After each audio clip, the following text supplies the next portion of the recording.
invited if I would have stopped. Next time. All right. Gift card from the kids. Yeah. All right, thanks for coming, everybody. We'll call the meeting to order, and we'll start with the pledge. I pledge allegiance to the flag of the United States of America and to the republic for which it stands, one nation, under God, indivisible, with liberty and justice for all.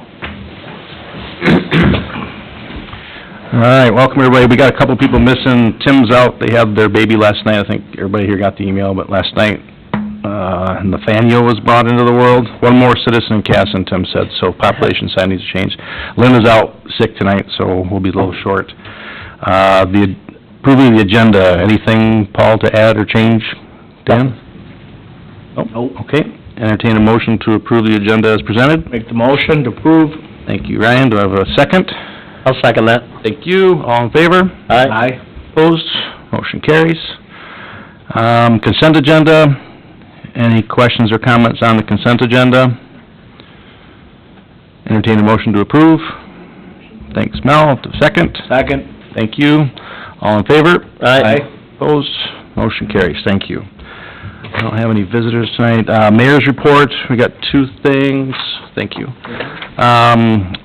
Two appointments. To EDA, we had an application from Dr. Katie Elmore, so I'd like to make that recommendation to the council to accept her position on EDA and then to reappoint Joe Fitch to the Planning Commission.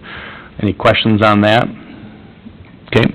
I'll make the motion to appoint both to their respective boards. I need a second. Thanks, Mel. All in favor? Aye. Opposed? Thank you, and thanks to the two of them for volunteering again. Public forum. On to committee reports. EMS recommending additional siren. So at our last meeting, we did go over some documentation that showed that coverage for the emergency siren isn't that great in the expanding areas of Casson. So one of the things that we wanted to do is go ahead and purchase the siren now because the price is going up in March. And we will figure out exactly where the best place is to place it later. We thought we had a place. Citizen raised some concerns, so we'll look for perhaps better places. Okay. So that was what we proposed as far as acquiring a new one. There was one other thing about sirens. We did get more very vociferous complaints about the noon, 5:30, and 10. We had some discussion at EMS about, I mean, I can see it both ways. As someone who, is awakened by my neighbor's truck at 4:30 or 5 o'clock every morning, I can understand why it's annoying. But we did not reach any type of consensus in committee about whether we should or should not discontinue some of the sirens. Okay. And I think Ryan raised an interesting point, because if it's meant to be for public safety, and if we're using it for something other than public safety, perhaps we should reconsider or have public input on this. But that was the discussion on sirens at our meeting. The original intent for them was, years ago, was to let people know when it was time to go inside, go for lunch, like people that were working in the fields, or curfew. I was my age, it was curfew. The noon? Yeah. Wait, the noon, yeah, not the noon one. Did you always follow that, so just for the record? If the point is, if it's just nostalgic to have them go off and it's to use as curfew, then there's no point to have them cell phones do all that. Still use it when we're supposed to, but using it that repetitively, if it's not a safety issue, then what's the point? Okay. So, first part, the purchase of the new siren. Yes. So we'll approve that, and that's being paid for out of the electric funds, correct? That was my understanding. Yep, that's the conversation I had with Tim, that was where that was coming from. So I'll entertain a motion to approve that, for that purchase. That was, Can I ask Yes. a question here quick? Yep. Are we still looking to see if there's any grants to help cover the cost of it? Or state or federal dollars? brought up? I believe it was brought up, and I believe that there was some discussion about looking into it. However, given the speed with which the price is about to go up, I don't know if a grant can be turned around in time, but it is something that I think should still be looked into. Yeah, okay. And then second, this quote includes installation. If we pay this in advance, we can still get the installation at this price sometime in the future? That would be my understanding. We have a pole already put up, but the citizen where the pole is located is adjacent to their house. Like, they could reach out and touch it almost. And they're concerned about the decibel level going off 3 times a day. Well, and part of it too, the city staff is gonna be doing, part of the electric department will be installing the pole and it's Yeah, I'm just just they're saying- coming back to put in the battery. Yeah, installation parts, installation, the tech on site and stuff like that, are those prices gonna be honored if we pay them in advance if we do this in June? Right, 'cause it says, I think, good till March or whatever, but, Well, it might have to be delayed, because if we don't use that pole, we won't have a way to get the pole on the ground, correct? Just verify that though with the company, that all the prices are good until we install it versus having to do it right away in March. Because if they have to move the pole or put a different pole in, they'll never be able to, well, maybe they could, but maybe not, yeah. Good questions, Paul. Anything else? Any other discussion? Okay, I'd entertain a motion to approve. I'd make that motion. Thanks, Dan. Do I have a second? Second. Thanks, Ryan. All in favor? Aye. Opposed? Motion carries. Thank you on that. As far as the timing of the signal,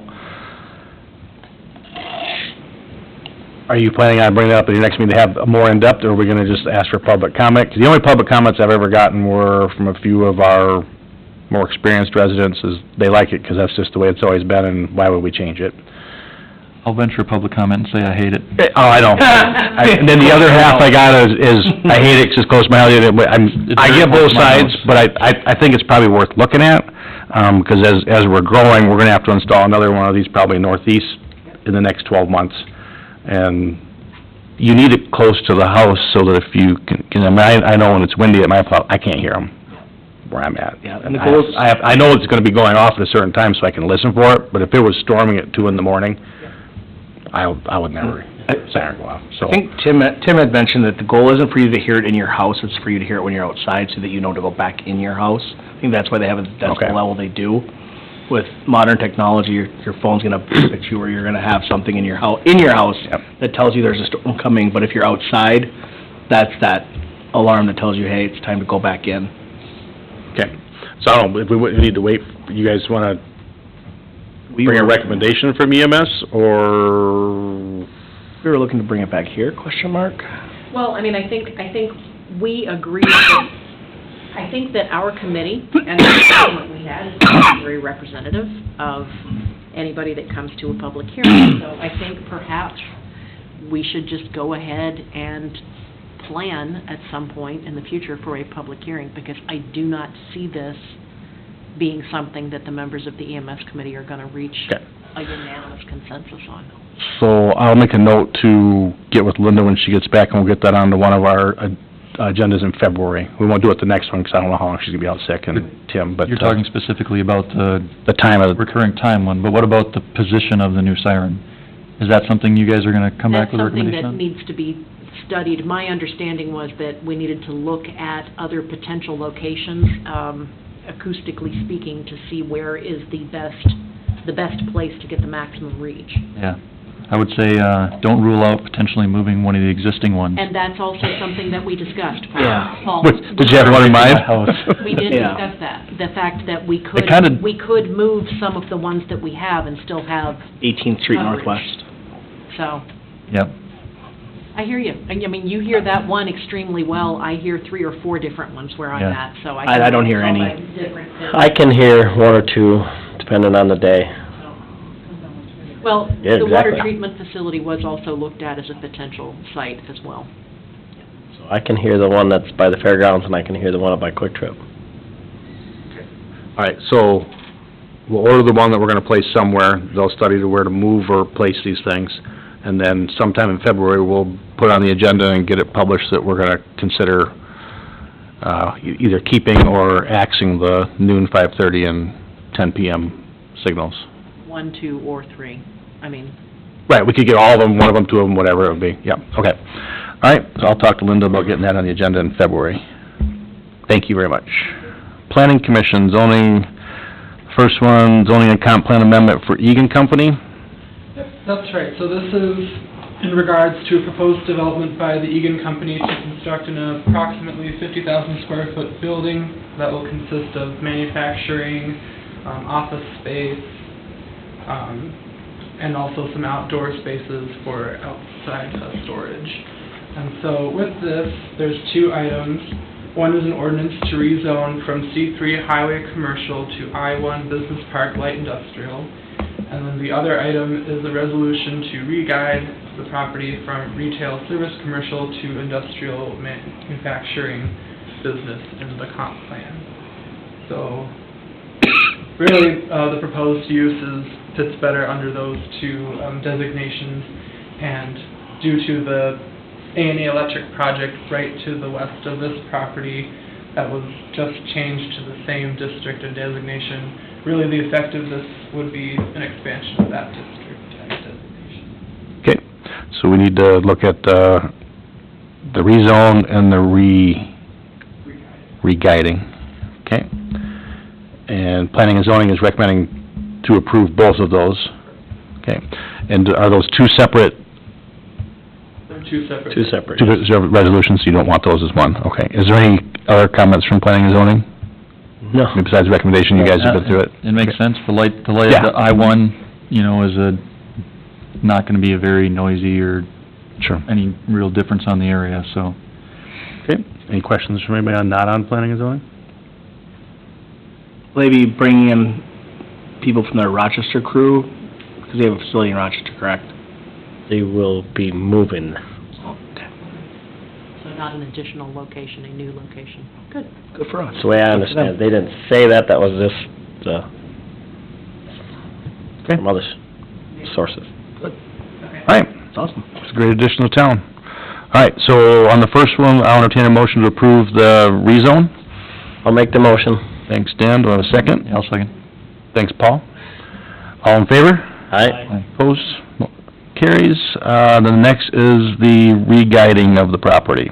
I'll entertain a motion to approve that. I'll make the motion. Thanks, Mel. Do I have a second? Yeah, I'll second. Thanks, Paul. All in favor? Aye. Opposed? Thank you. Thanks, planning and zoning, for that. Zoning amendment for Oscar Meadows. Yep, so with this one, this is a proposed single-family residential development on an approximately 40-acre parcel in northwest Casson. There's 82 lots proposed for this development, all single-family. So with this, there's an ordinance to rezone from development holding to R1 since it was recently annexed into Casson city limits. And of course, a rezone is required before the development occurs. Second, with this item, they did submit a request for a concept plan review, so there was some discussion on that item at the planning commission meeting on Monday. There were also additional conversations had with staff and consultants prior to that meeting. Generally speaking, the planning commission felt that it was a good project to move forward with. Few things to keep a look at going forward in the planning process, but so far the concept plan, there's no official approval or anything, but it is intended to influence the planning process to happen at a later date. So just a review and comment of the concept plan and approval of the ordinance to rezone tonight. Okay. Any questions on that?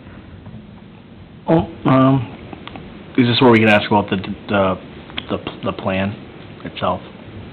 Let's talk about the rezone first, Okay. and then we'll talk about the plan. So let's, any questions on the I should have clarified that, sorry. Any questions on the rezone part?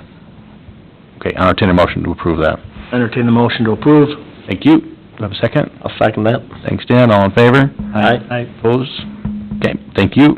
And then the concept plan. I know it's not part of the plan, but there's already 3 retaining ponds over there. That'll make 5 in my opinion, a small area. Does that seem like a lot? Is that a concern, or is that normal to have that many retaining ponds in one location? Yeah, so, the reason why we potentially have that many ponds in that area is that was not a part of that, developer's property at the time that the ponds of the south were, built out ultimately. So we are actually meeting tomorrow with the developer and his engineer to maximize potentially some ponding there. And what's shown as pond number 2 may go away and in turn be lots. Yeah. We'll combine pond number 1 to the ponds to the south, likely. I don't know, that we just gotta Yeah. work out some numbers. That makes sense. The reason why there's 2 ponds to the south and east, we have a sewer line that runs through there. So that's why it looks like there's 2 ponds, but they're ultimately connected hydraulically. Yeah. But we have a sewer line that runs through there, so we kinda had to leave the ground there. We didn't wanna have a pond over the top of our sewer line, so.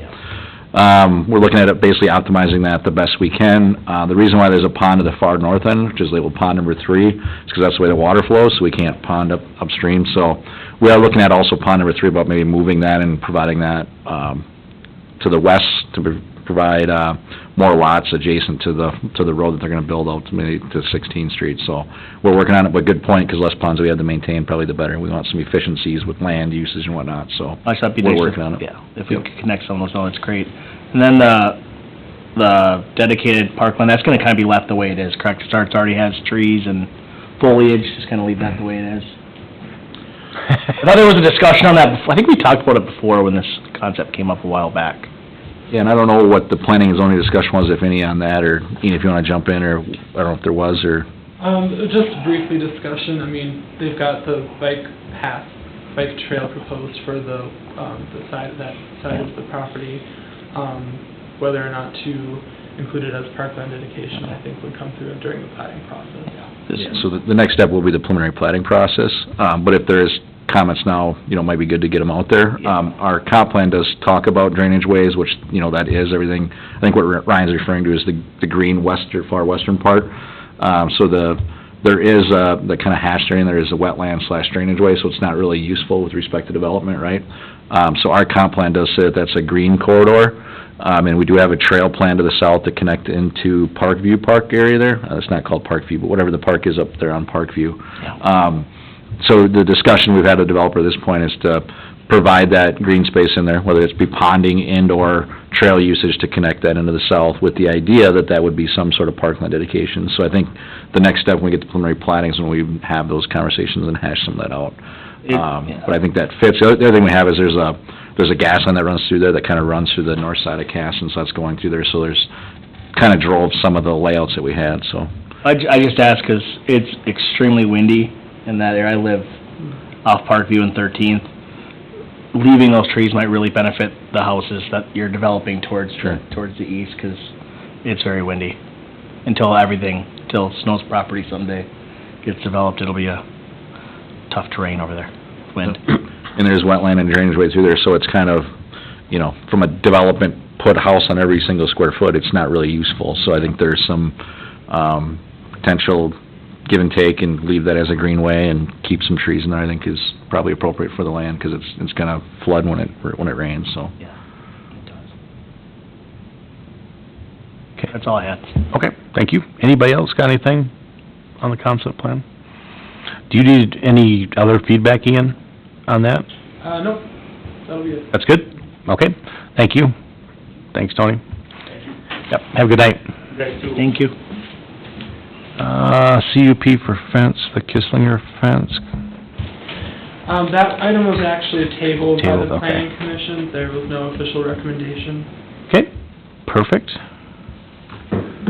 On to old business, which is, H, new business, sorry. Let's kind of run together on the agenda here. H is the CMS proposal.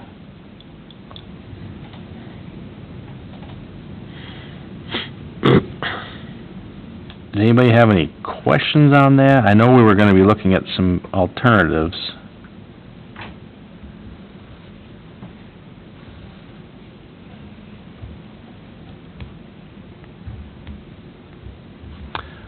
I'm gonna table this one until the next meeting, since we don't have the person who signed it here, so we'll table that for the next meeting.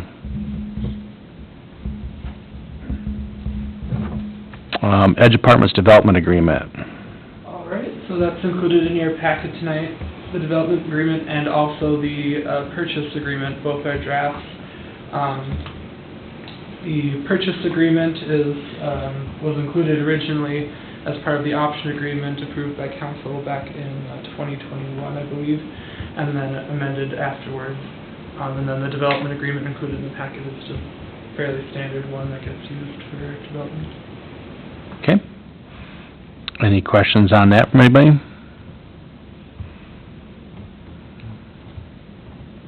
All right, I'll entertain a motion to approve the development agreement. I'll make that motion. Thanks, Dan. Do I have a second? Second? All in favor? Aye. Opposed? Motion carries. The TIF. All right, not much to say there for now. There will be a public hearing at the next council meeting, and Mike Bubani from David Drown and Associates will be here to present on the TIF plan for that project. Okay. All right, so then we don't have we have a date on that yet until Mike comes in, A date on which? when Mike will be here. At the next meeting. At the next meeting, okay, gotcha, okay. Okay, thanks, Ian, appreciate it. The administrator's report is in the packet. Any comments or anything on anything that Tim had in there? Or questions? If you have questions, you get them to have some other stuff I got going to Tim. If you want to forward them to me, I can send him one email, so he kind of has an idea what kind of questions people have, but, if we don't, then we'll move on to the engineer's report. All right, thank you, Mayor and Council. Just two quick ones tonight. The first one is the LRIP solicitation summary. That's for our 16th Street Northwest to extend that road farther west from our Quick Trip development over to the Dodge County dump road there. Just pointing out that MnDOT's gotten all the applications. There was $418 million for the $108 million available, so about only 25% of the project's gonna get funded, so, see some scowls on the council's faces, but that also was about the same percentage that we had when we got 16th Street East funded, so, I think we got a good project, and they are gonna kinda divvy up the money based on regional, areas within MnDOT. They call them districts, MnDOT, and then local government, because there's townships and counties and whatnot going after that money, so, you know, you may think, well, we don't have a good shot, but we also, by producing these applications, shows MnDOT that there's a need for the locals, which is us as a city, for this money, for a transportation project. So it's indicative of us to continue applying for these funds for MnDOT, because it shows ultimately this comes from our state legislature too, to show them that there's a need here. So, we don't get it here, it's still good to get the application in. So, I think we got a good project, but you just never know. I think our last application, we just got 16th Street East, so I think that might have played into it. So, we've had some time now since that project's kinda come off their books, and we've had some other projects in the district come through, so, I'm excited and, wish there maybe were less applications for our sake, but, we'll see what happens, and I'll let you know in the spring, when we hear, and I'll let obviously the council know, good or bad, so, that's just a quick update. Anybody can see questions you may have on that, so. Thank you. All right. Jumping in, this is more of an FYI at this point for the council. This is, I think there's only one grant agreement. We actually secured 2 grants, staff did, for sealing of wells at the well house, at the fire hall. There actually happen to be 3 old wells on that whole city block there. Pretty wild looking at the old uses of that site with an old mill, and there was a big, huge foundation and like a 25-foot, like a cistern-looking thing with a well in the bottom of it. So, some of those we actually had to seal during construction, but there was one well that was outside the building footprint, so we had to seal them up when they had the hole dug for the building. There was one outside, so staff just took it upon ourselves to get some grant funds here through Minnesota Department of Health to seal those wells. So this is an FYI that we got a $4,000 one and a $10,000 one for the $18,000 well sealing, so trying to cover as much cost as we can on those well ceilings. So just a FYI, that's already been executed by staff, so we're going to be sealing that here this winter. So we can ultimately kind of restore the turf in the site when it comes spring. So just a FYI at this point. And I think that's all I had. Okay, thanks, Brandon, appreciate it. You're welcome. On the personnel, number 1, Brandon Charlstrom returned from the leave of absence at the fire department. So I'll make a motion to accept his return. Second. Thank you, all in favor? Aye. Opposed? Motion carries. Number 2, retirement of Sergeant Jason Peck from Casson Police Department. He's got 15 years of Casson Police Department. So I guess I'll entertain a motion to accept his retirement. I'll make that motion. Thank you. Do we have a second? Second. Thanks, Ryan. All in favor? Aye. Opposed? Motion carries. I'd like to thank him for his 15 years of service. If you could pass that on, Chief, that'd be great. Number 3, appointment of Bethany Anderson to Library Associate for Youth Services. Any comments on that, Mel, from the library board? No, we discussed it at the December meeting and also last night, and we are excited to have her proceeding as a youth librarian and really helping to develop that program. Okay, perfect, thank you. I'll entertain a motion to approve that. I'll make a motion. Thank you. Do we have a second? I'll second that. Thanks, Dan. All in favor? Aye. Opposed? Motion carries. Thank you. Attorney, anything you want to enlighten us with tonight? No? Okay, thank you. Any questions, comments on correspondence? Okay, with that, we'll move to, I'll entertain a motion to adjourn. Our next meeting will be in 2 weeks. If you have any questions for Tim, if you want to give them to me the next day or two, I'll forward him an email after he's had a couple days to absorb the recent experience. So, and with that, I'll entertain a motion to adjourn. Thanks, Mel. Do I have a second? I'll second it. Thank you very much. All in favor? Aye. Opposed? Motion carries. We're adjourned. Thanks, everybody. Man, that was so fast. I have to go back home and parent.